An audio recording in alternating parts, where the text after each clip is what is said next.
All right, everybody. Welcome back to the 3 of 7 podcast. Welcome to the conversation. You going We're happy to have you. You going turkey hunt with your bow this year? Yeah, I think I'm actually going to exclusively turkey hunt with the bow this year. The same as you did last year? Well, last year I would.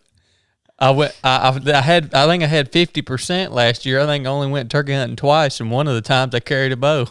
Shot and missed squirrels and Well, I'm excited about that new bow I got. If it would ever stop raining, I'd get out and shoot it. I got my range set up yesterday. You know that if you look out the kitchen window, that long lane, I got my targets all the way down there at the end of that long lane. dang. So we can, I don't know, probably get a 80, maybe 100-yard shot. I'd think at least 100, especially if you was at the corner of the house. Yeah.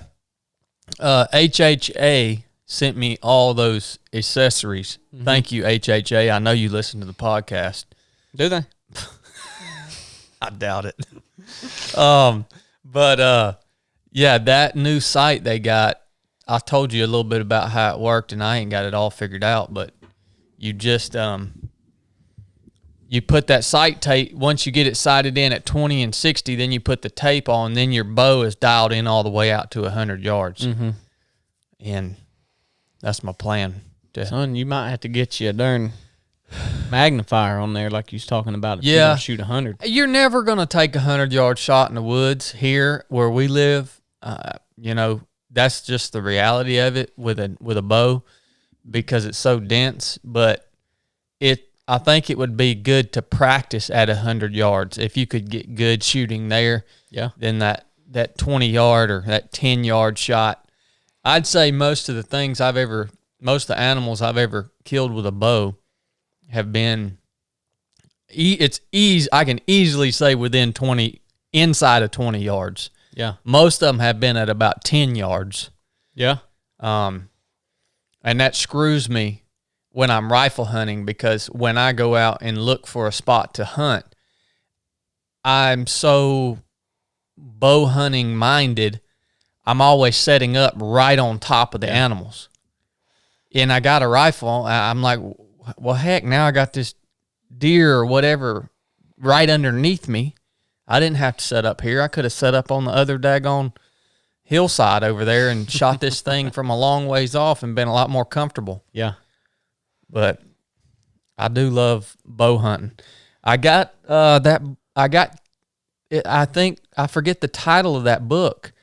Cameron Haynes, is that my book right there? Cameron Haynes I think so. Hit me up on Instagram and told me about this book because I want to take a Western hunt for elk. And he said, let me send you this book. And I just went to his website and bought it. But I'm looking forward to reading it. And I've got a lot to learn in terms of Western hunting. Yeah. Because it's just a different ball game. Yeah. Whole different everything. Yeah. The environment, I mean, even backpacking out there is different than being out here. Yeah, exactly. I'll tell you, it seems like the biggest pain in the butt is figuring out how to get a freaking tag. Yeah. I mean, you go online and try to look, and it's like a dang racket. Well, leave it up to anything government ran. Man, I'm telling you, it ain't cheap either. No, out-of-state license and tag and everything. Yeah, I mean, it depends on the state, but anyways, yeah, if it'll ever quit raining, I'm going to get out and get that thing dialed in and hopefully get a turkey with it this year. Good Lord, we got 7,000 acres across the road. Yeah. That's bow only. It's got to be jam-packed with turkeys. Yeah, you would think so. And you wouldn't think it would have a whole lot of pressure. Not many folks bow hunt for turkeys. If they do, probably got a crossbow or something. Yeah. Not these freaking rednecks around here. They ain't going to bow hunt for no turkey. No. I'm about right there with them. It will be tough. Yeah, it will. What's the let off on that Hoyt? Man, I don't Just know. like normal? When you're as strong as me, it don't matter. Yeah, we'll see when you're holding that thing back for about 2 minutes. You shaking over there like a leaf on a tree. I think all bows now are pretty standard, like 80% let off or something. I think it's pretty standard now. I've been out of archery for a long time.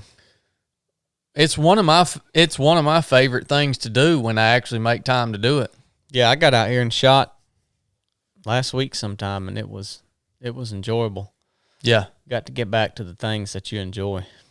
Yeah, you just got to make time to do it. And even if you don't hunt, archery is a really fun activity / discipline for you to get out, get things off your mind, focus on, very specific details of what you're doing, because for you to send that arrow in the exact spot you want it to go, there's a lot of pieces to that.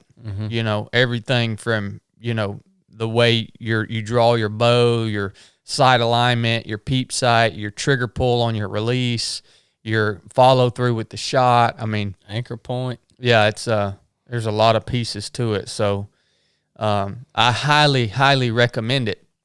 And one day in the future, maybe we'll host a 3D archery tournament. I would really be interested in doing that. And I talked to Terry down at our local archery shop. He's also interested in it. I think that'd be a lot of fun, man. Mm-hmm. Yeah, it'd be a good time. Yeah. We used to have a lot of fun as kids doing them. Yeah. Yep. We did. That's a blast. But anyways, I guess I want to talk about kind of two topics today. This is just a comms check with you guys. We've been doing quite a few interviews here lately, and we got quite a few coming up. We got quite a few on the books. So I guess the first thing, the word that has been really running through my mind right now is the word relentless. And I made a post about it just yesterday. Oppressively constant, incessant. That is what relentless is. And I think for me, I can't say that I value relentlessness above all else in terms of a character trait, but it is definitely high up on the list when I look at people around me that have been successful in terms of what they wanted to do, not in terms of society, but people who have achieved what they wanted to achieve, whether it's the guy in the video that I posted, Greg Armstrong, whether it's my friend Jesse Itzler or Andy Frisilla, business guys, whether it is somebody that wants to be a really good hunter, anybody that has achieved that goal to be whatever it is they decided they wanted to pursue or to be in life, they all share the characteristic of being relentless. And I want to remind you guys, maybe you don't know this, so for some of you, it might not be a reminder. Why is it so important to be just relentless, incessantly consistent, constant, oppressively almost? It's because this has been my experience in life and most especially in business. Things constantly go up and down. Take the podcast, for instance. If I could show you the graph of our podcast from day one, it literally looks like waves. And it's really a great projection of how kind of life is, or entrepreneurship is, or ultra running is, whatever it is, right? Things go up, they hit a high point, and then they take a dip, right? Well, the dip is where that relentlessness comes through, because the dip, when most people see that things kind of tapering off, or progress starts to become slower, or growth starts to slow down, right? Instead of being relentless and allowing that kind of slowdown to drive innovation and creation and growth, right? For it to drive that. Instead, they freak out, man. They're like, oh, why are the numbers going down? Why is my business kind of tapering off a little bit here? And they freak out, right? Well, if you're relentless and you say, okay, well, we need to do something now to tick this thing back up. What can we create? What can we do? In what ways can we engage and be innovative? And you do that, so that dip creates and drives the innovation, and then it goes back up. And when it goes back up, it goes up just a little higher than the peak that you had last time, right? But without a doubt, it never fails. It's going to taper right back off, right? And when it drops off, it's not always going to go quite as low as that first dip, but it may go that low again. And then every time, this graph on the podcast is so cool to look at, because every time it goes up and peaks, it's just a little higher than the peak that was before it. Yeah. And I just think that it's such a common trait amongst all people. And when I say all people, I'm talking about very few people that I know in my life that are successful in their, on their terms. I don't know many people. I mean, I don't call many people out as being standing apart. Yeah. Or really standing out, right? So I'm talking about the 5 or 6 people that I've met in my life that I would credit them with being a really just different. I hate using the word successful, but almost being a spectacular human in terms of achievement in whatever their lane is. They all share that characteristic of being relentless through the dips and also on the top, right? They're still relentless when things are going well. They don't get relaxed. They don't get complacent. They don't think, well, this is it. I'm just going to be able to ride this out. You are never going to have the opportunity, especially in business, to just ride something out.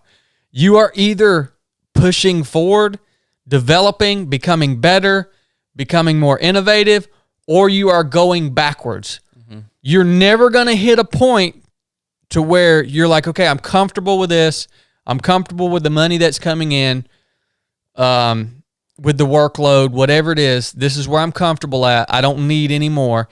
If you decide that you're just going to hang out there because you're happy with that, you are essentially backing up at that moment, right? Because what happens is other people that are doing the same thing that you're doing or in the same industry that you're in, they're still pushing. And the fact that they're still pushing forward, that's what's backing you up. Yeah, it makes you irrelevant. That's right. When you don't drive innovation. But I think somewhere in there, a key to being relentless is to not live in those emotions of the highs and the lows when you're going through life, because then you are on a roller coaster. But if you look at that wave of general uptick, you could draw a straight line through the middle of those waves, and you could have a gradual increase over time without going through the really highs and the lows, right? So there is a straight line, a constant line through those, and I think in life that's where you got to live. I was just thinking about this the other day. There's extremes to everything that you encounter. You know, there's extremely wrong, and then there's what might seem like extremely right, and then usually life and the answer lies somewhere in the middle, in the gray. And I mean, I know you like black and white, but a lot of times the answer in life, not in life, and life is in the gray, is living in that middle area. And I think that's a good representation of the podcast, because those waves that you see gradually upticking, if you can not live on the highs or in the lows, like feel that emotion, right? That's what I'm saying, because you get up high and you're like, yeah, man, this is awesome. I love it. And you got all these good feelings, and then it tanks, and then you're like, oh, man, this sucks.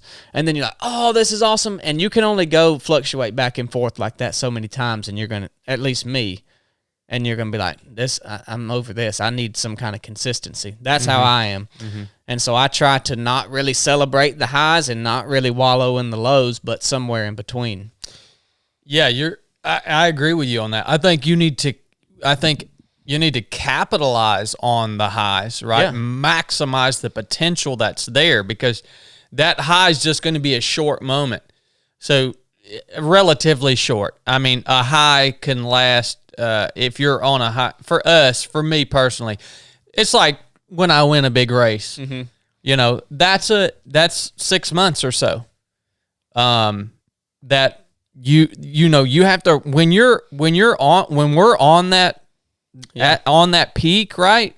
Say right after I win a race, and we know we've got, you know, 3 to 6 months where we've got momentum. We've got some momentum, right? People are attracted to that, and you're actually working harder sometimes there, because you're like, okay, I got this short time span. I have to capitalize on this because I know that dip's coming.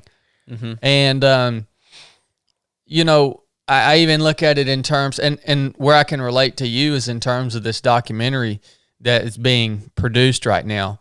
So we have a 2-time Emmy award-winning filmmaker that is producing a documentary that is, I mean, I've just seen clips of it, and it's literally the best piece of content that I've ever seen in my life. And it's about the race that we did last year at Mid-State Mile, winning there. And it's just unbelievable. I mean, it has this thing, and they're coming out here in about a week or two to show us. They've got about, I think, 50 minutes of it completely finished. So they want to show us. Nice. You know, so they're like 90-something% done with it. And this thing has the potential to just change the landscape of, I don't know about our lives, but what we're able to do, because the reach. That's right. And I think it has the power. It's that good. I mean, it has, and it's not that good because of me. It's that good because of the guys that are working on it. I mean, these guys are just, they're unbelievable. Yeah. The producer and the filmmaker and the editor. And I think it has the power to really change the landscape in terms of ultra running. I mean, I think it has that much reach behind it just because it is that well done. But, you know, when this thing comes out, I know it's going to be like everything else. You might get a 6 month to a year window there where, you know, we have to capitalize on that. We have to put the work in. We have to be ready for that. You know, that's one reason that I've been hesitant to plan a bunch of training evolutions this fall and winter, because I think that's around the time that's probably going to release. But, you know, I don't really think about it from day to day. I know the potential that's there. And like I showed the clip to David the other day, and David's a filmmaker too. And he almost fell off his seat. Yeah. He made me replay it 3 times. Well, when we told him about it, he was like, you know, yeah, that's cool. Yeah. You can do something with it. But I remember the next day after he had saw it, he thought, I didn't realize what you guys actually had. Yeah. Yeah, we told him these guys came out and did a documentary, and he just thought it was some guy following us around with a camera. And that is not what this is. Yeah. And he told me, he said, man, I would have a hard time not thinking about this all the time if this was potentially in my future. And I said, well, David, I probably think about this thing maybe once a month. Yeah. And then it's even just because it's cool, and I don't have any expectations around it. I know what it could do. You think but that's part of it. You have an idea of what it could do. David actually can see Like, I think he can actually see what exactly it could do, and maybe that's why he's like, dude, how are you not thinking about this? And us, I mean, maybe we've got a general idea like, oh, this could expand our reach and in general, but in specifics, we don't really know. Yeah. So, you know, that's kind of me trying to maintain that straight line and also not count my chickens before they hatch, because this thing could go nowhere. We might just put it out on YouTube one day and that's all it ends up being. I mean, but that's a perfect example of what I was getting at is more geared towards your feelings and how you can sustain a relentless pace. Yeah. And not living in those highs and lows. You're right. You do have to operate differently. The lows should really drive innovation. You should be working your butt off, and it feels like work, and you're not really getting nowhere. And on the highs, you're going to be working your butt off, but you're going to be gaining ground, more ground than in the lows.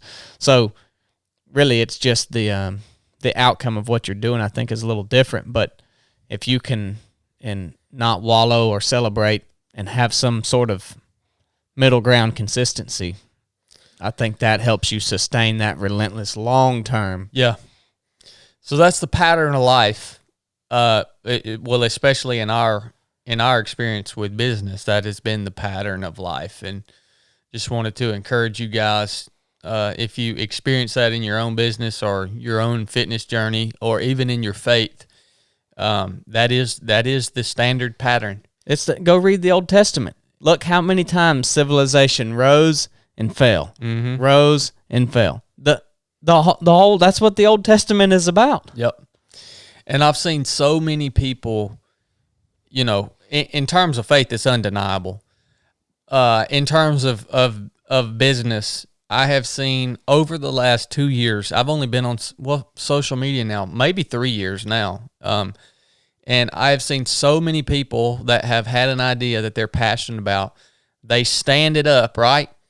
And they get a little attention right at the release, but then when they go into that first dip, they disappear. Mm-hmm. This is what I'm talking about not, this would be the opposite of being relentless. This would be relenting. Yeah. And one of the things that helps me stay on that more sustainable trajectory and maintain that relentless mindset is not paying attention to the numbers all the time. Okay, I think you should reference numbers just as a reference to see where you are in that curve, right?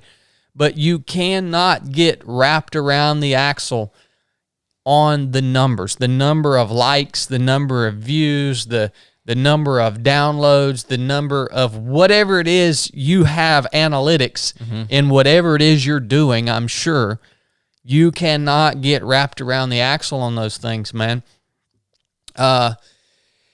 You know, social media is something that I go back and forth with. And what I really have realized just within the last few days, maybe, I read something out of Mere Christianity. I'll read to you guys here in just a second.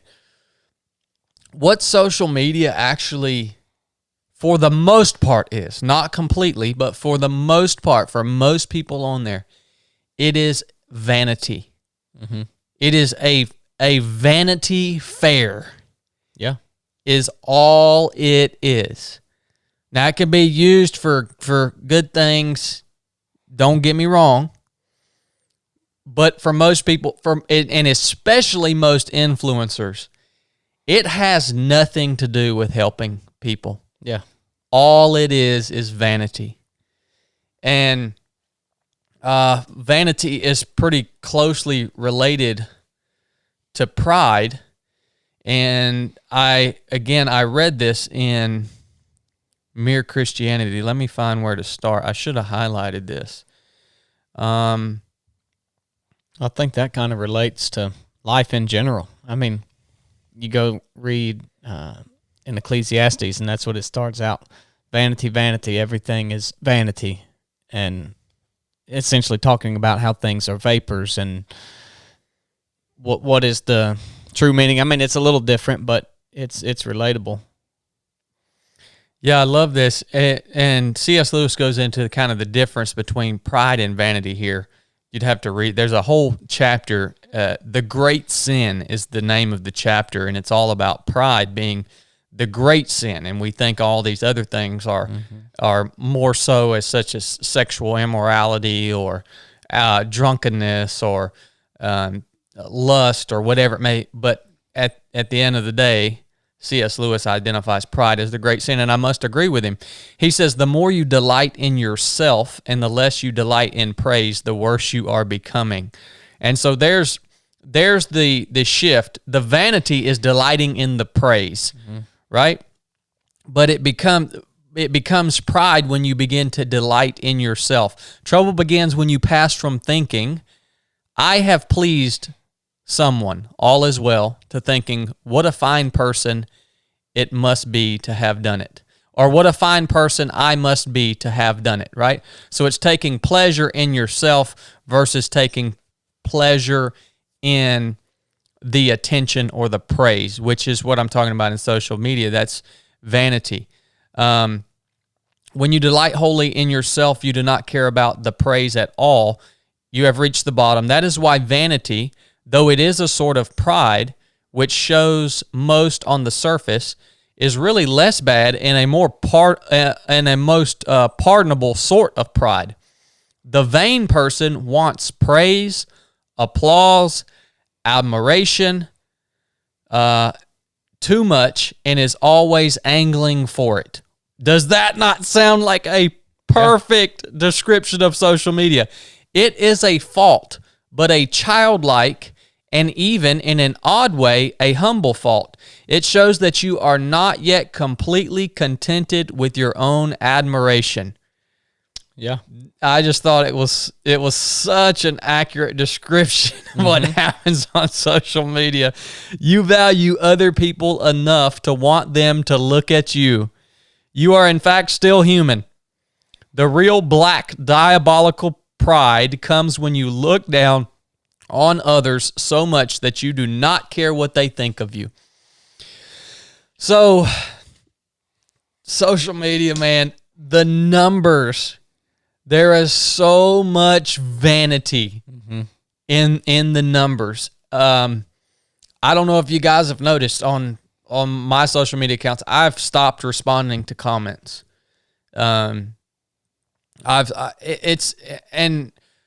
It's hard not to pay attention to numbers on social media because that's all it's about. Yeah. Literally the root of it. The way it's literally formatted and structured, that is what you see. Yeah. Because vanity is what it serves. The attention is what's serving you.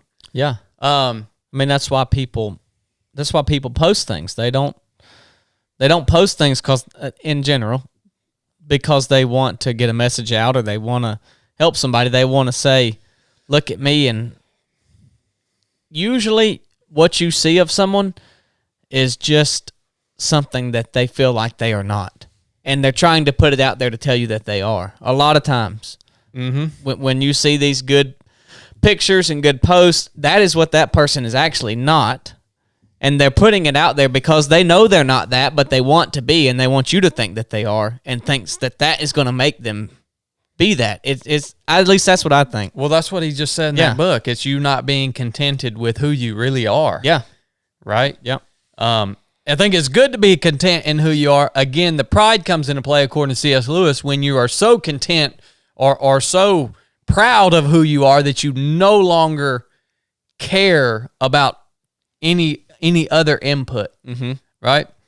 But yeah, when I read that, I had to really go into my own mind and think, okay, if I'm gonna be on social media, without a doubt, there's gonna be an aspect of vanity there. It's just the way it is designed.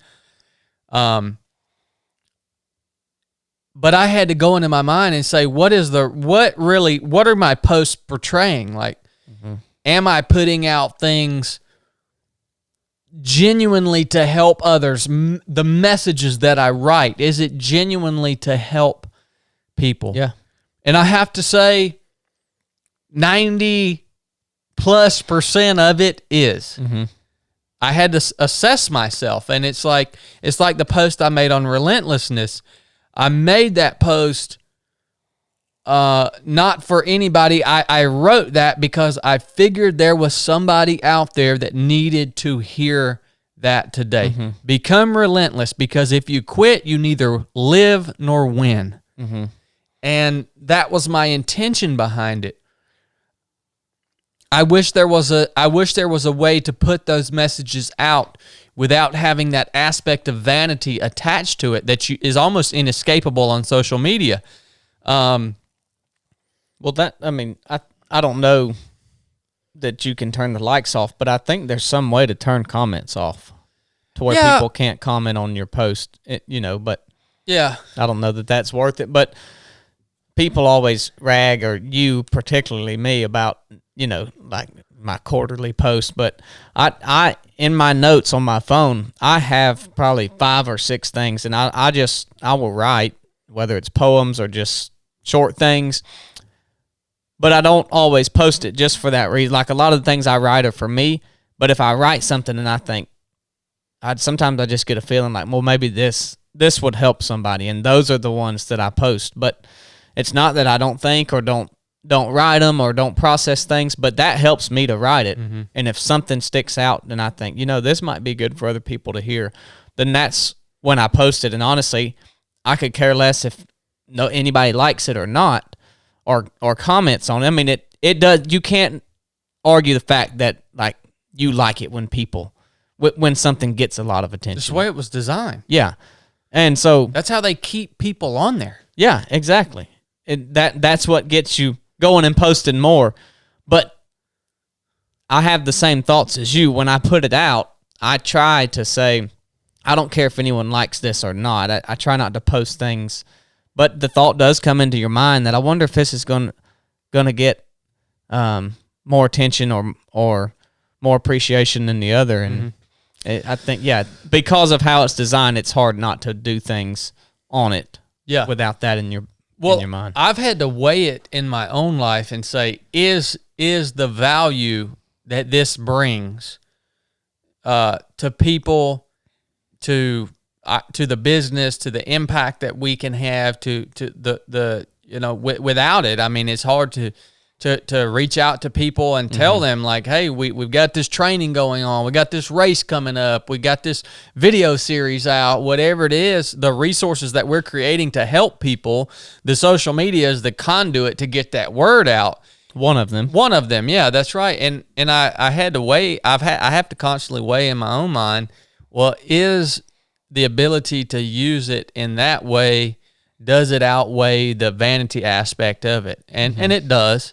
It does. That could get out of whack, but that would be on me. Yeah. Right? Which is why I stay on social media, and why I don't recommend people getting off social media. I'm not a proponent of quitting social media, because if you can wield it properly, even if you're just consuming whatever is there, if you're using it as a resource to get information and not put out information, right? If you wield it properly, yes, it has some wonderful benefits. You just have to constantly stay in check. And, that's one of the reasons that I like the idea. I sent a email out yesterday on our what is that group email thing? Email list. We have a thing on our website. You can go sign up for the email list. And Blake had the idea the other day. He said, why don't you start sending out kind of some more in-depth content or writing on this email list? I mean, it goes out to like 4,000 people or something. And it's a direct line of communication from us to you. And what I love most about the idea of doing that is there's no vanity attached to it, because you guys that open the email, you can't like it. Yeah. I mean, a few of you will send the email back, but that's just maybe a dozen, and I don't want you to send an email back. Yeah, like when I say, yeah, please don't. It clogs our inbox up. But I really love that because it's such a great way to send a direct line of communication of a thought that maybe a piece of content, a thought, a lesson that I can share with you that I think might be helpful to you, and there's no vanity attached to it on my end. I really like that, man. I don't know how you guys like it. If we send you an email, I hope you realize we have only probably sent out 3 or 4 the whole time we've had that thing. So if you have signed up for our email list and you see an email come through from us, know that it's not just some spam or some advertisement. It's something that we're going to start, I think, implementing more often to be able to share the lessons and the things that we have to share with you guys. And not that we're not going to use social media anymore, but like I say, I just think it's a powerful tool that we have underutilized, and hopefully it works. Yeah, no, I think that's good. And with that, you don't have any, there's so many factors in social media and things you publish, like who knows how many it's going out to, who knows who's seeing it, what things are just filtered out or whatever. But with that, like if you want it, you tell us you want it, you sign up, and you get it. And so if you had 100,000 emails, 100,000 people are getting it. Yeah. If you got 100,000 followers, I mean, I don't know the math or the science behind their Instagram stuff, but, what I understand is not 100,000 people are seeing what you're posting unless you want to pay for that. And so, and you can put out whatever you want on the email list. Yeah. So. Yeah, I like that. I definitely think we're going to use that as a tool. So if you're not signed up for the email list and you're interested in that, go to the website and does it just pop up and they can sign up for it? It's not a pop up, but you have to scroll down. It's on the homepage. So when you open, there'll be a box to put your email in and it'll say sign up or whatever. Okay. So that's just 3of7project.com right there on the homepage. Yep. Well, that's all I had on my mind today. Oh, that's good. We got a call coming up, and then I got to go on somebody else's podcast. I think I'm being interviewed by a 15-year-old female. Yeah. Caroline. Should be good. Yeah. She seemed like a cool person. She's fired up about her show and everything. So she seemed to have some spunk to her at the airport when you met her. Oh, yeah. Lively. Yeah. Yeah. She'll be cool. All right, guys. Hope you enjoyed the show. If you did, share it. We would greatly appreciate that because we don't pay for any advertisements or anything like that. So the only way the show grows is if you guys share it. And the only way the show keeps happening is if it continues to grow, no matter how slow. I told you guys the growth curve on a podcast, but we do expect it to keep growing. And in all reality, beyond just the growth of the show, really the only way the show keeps going is from our Patreon members. They invest in the show, which affords us the time, which is our greatest resource, to put into producing the show, if that makes sense to you guys.